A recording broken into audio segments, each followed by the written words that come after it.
hari berlalu setelah tulah sungai Nil, dilepaskanlah tulah kedua. Nah, 7 hari ini tentu punya makna, bukan?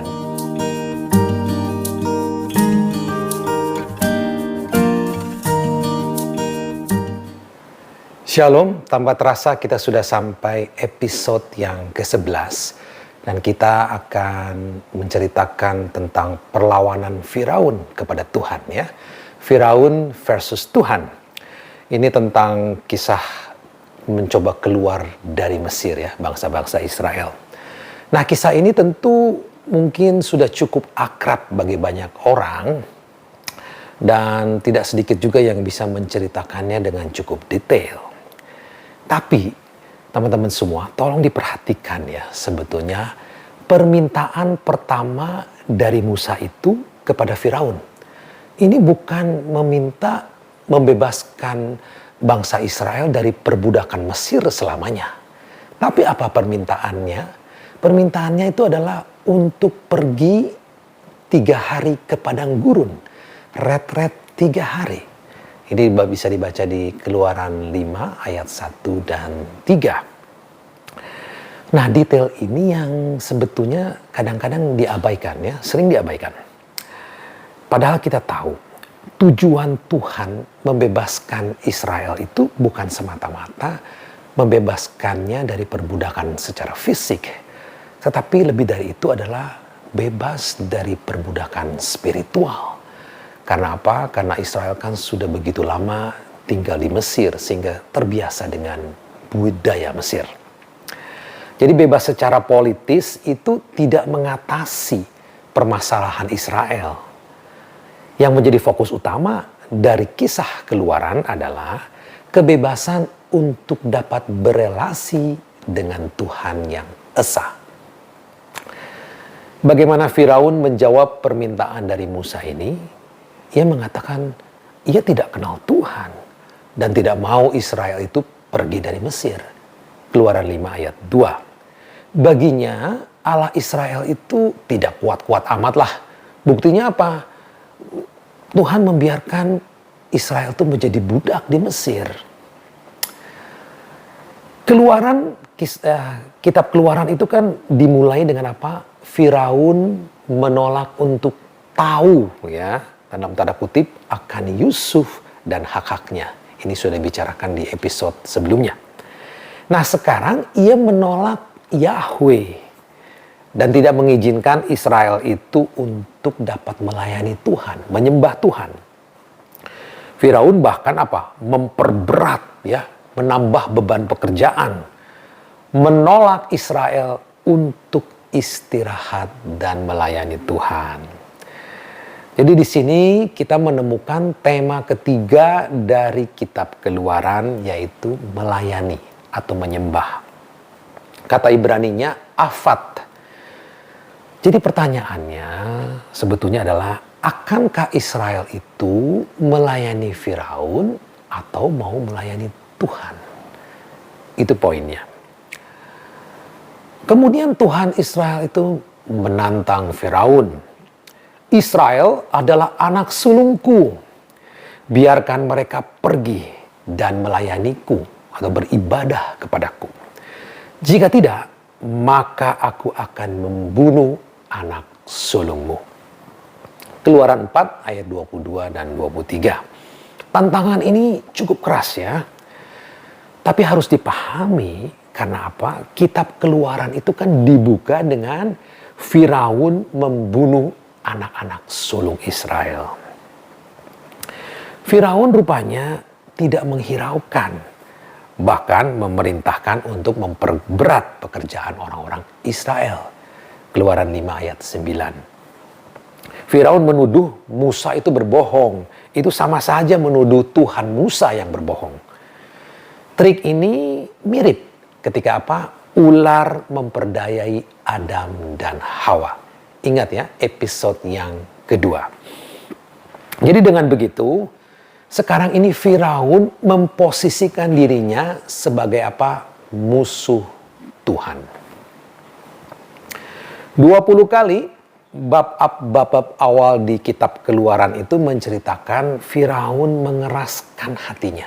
10 kali Tuhan yang mengeraskan hati Firaun. 10 kali lagi Firaun yang mengeraskan dirinya sendiri. Mengeras hati ini dalam Ibraninya bahasanya adalah kafet. Tepatnya adalah menjadi berat. Dalam prasasti kuno Mesir itu umum ditemukan tulisan bahwa penghakiman terakhir seseorang ketika mati itu diukur dari apa? Berat jantungnya. Yes, berat hatinya, maksudnya berat jantungnya. Semakin berat, semakin terkutuk. Jadi dalam narasi kitab Keluaran ini, setiap kali Firaun menolak perintah Tuhan, hatinya akan semakin berat. Artinya semakin terkutuk. Pada akhirnya, kekerasan hati Firaun ini akan menghukumnya bukan karena Tuhan memaksanya. Tapi karena apa? Firaun itu kurang menanggapi tuntutan akan keadilan dan kebenaran. Dalam Keluaran 7 ayat 8-13, Firaun meminta tanda untuk membuktikan bahwa Musa dan Harun itu adalah utusan dari Tuhan.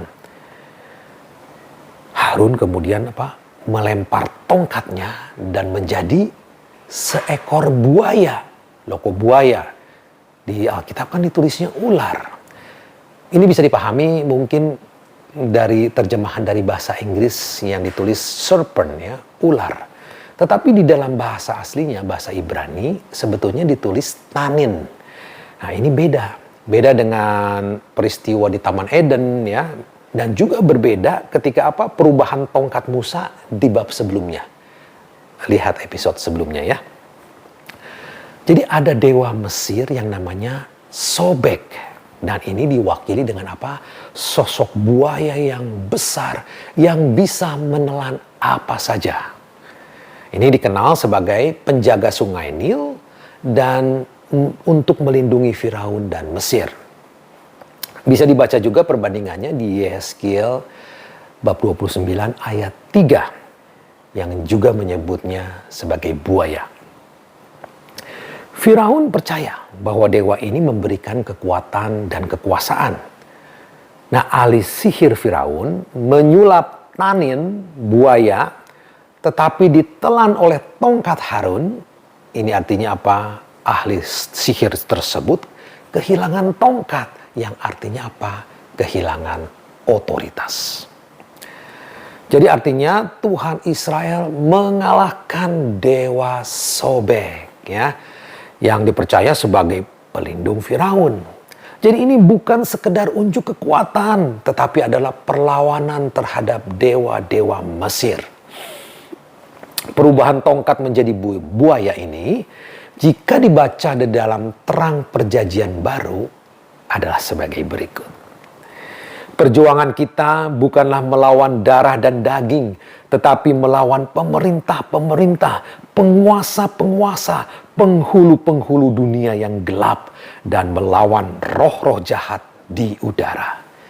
Efesus 6 ayat 12. Para ahli sihir Firaun itu dapat merubah tongkat, tapi mereka tidak dapat menyerupai kemahakuasaan Tuhan Israel. Karena Firaun menolak mengizinkan Israel melayani atau menyembah Tuhannya, Tuhan lalu mengirim 10 tulah. Tulah pertama itu mengubah sungai Nil menjadi darah. Ini adalah untuk mengingatkan bahwa anak-anak Israel itu yang tidak bersalah pernah ditenggelamkan di sungai Nil. Jadi tujuan utama dari tulah ini adalah Tuhan Israel adalah Tuhan yang satu dan benar.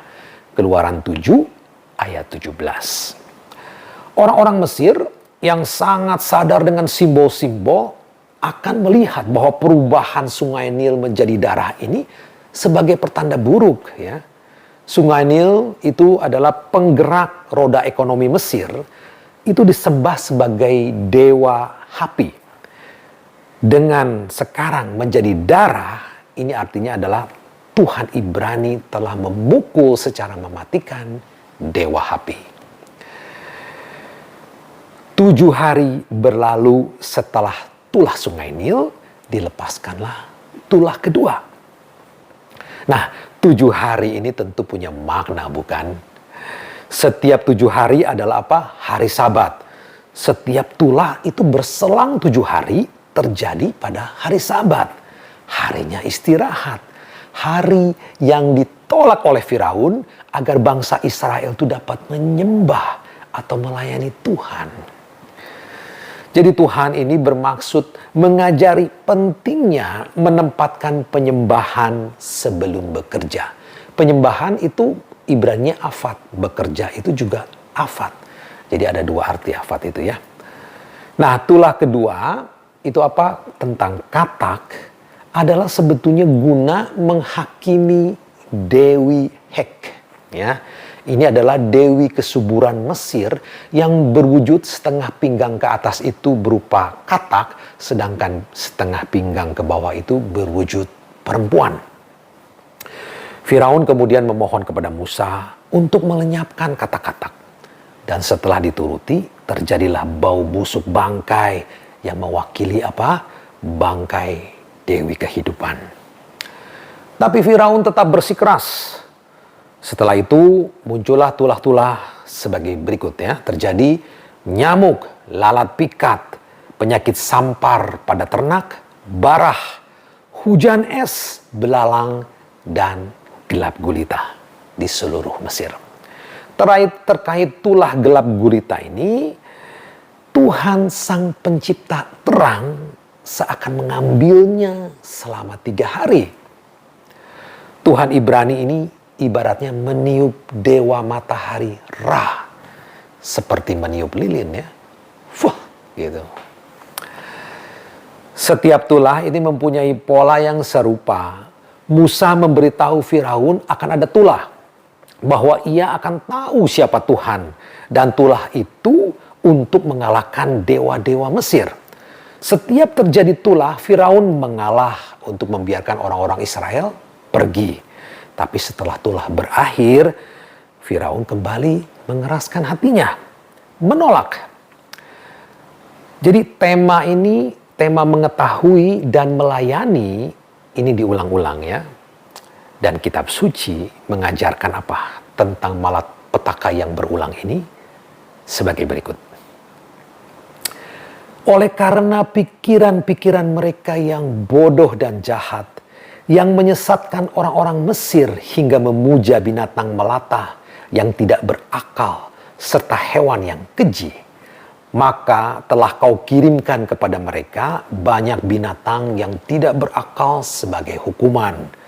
Maksudnya, supaya mereka mengetahui bahwa seseorang akan dihukum dengan apa yang telah dipakainya untuk berbuat dosa. Kebijakan Salomo bab 11 ayat 15 dan 16. Jadi tulah-tulah ini menunjukkan kekosongan dari kepercayaan orang Mesir. Terutama ketika dewa-dewi Mesir ini meminta belas kasihan kepada Tuhan Ibrani. Dan pada tulah terakhir, Tuhan benar-benar mengalahkan dewa Mesir. Sehingga kata Tuhan kepada Musa, "Akulah Tuhan." Keluaran 12 ayat 12. Setelah tulah keempat, Firaun itu terpaksa mengalah untuk berkompromi. Pergi dan persembahkanlah korban pada Tuhan Allahmu di negeri ini. Keluaran 8 ayat 25. Jadi Firaun itu mengizinkan, tapi hanya boleh di tanah Mesir. Apa jawab Musa? Tetapi Musa berkata, "Tidak mungkin kami berbuat demikian, sebab korban yang akan kami persembahkan kepada Tuhan, Allah kami, adalah kekejian bagi orang Mesir. Apabila kami mempersembahkan korban yang menjadi kekejian bagi orang Mesir itu, di depan mata mereka, tidakkah mereka akan melempari kami dengan batu? Kami harus pergi ke padang gurun 3 hari perjalanan jauhnya untuk mempersembahkan korban kepada Tuhan Allah kami, seperti yang difirmankannya kepada kami. Keluaran 8, 26 dan 27. Jadi teman-teman, binatang yang akan dikurbankan untuk Tuhan itu disembah di Mesir. Sehingga Musa itu meminta 3 hari perjalanan menjauh dari Mesir. Itu maksudnya ya. Penyembahan adalah jantung konflik antara Firaun dan Musa. Penyembahan Israel ini membalikkan penyembahan berhala Mesir. Apa yang dianggap dewa oleh bangsa Mesir seakan tidak ada apa-apanya. Sampai di sini dulu ya, kita akan lanjutkan dengan tulah yang ke-10 yang terakhir dan tentang Paskah. Terima kasih sudah menonton. Tuhan Yesus memberkati. Amin.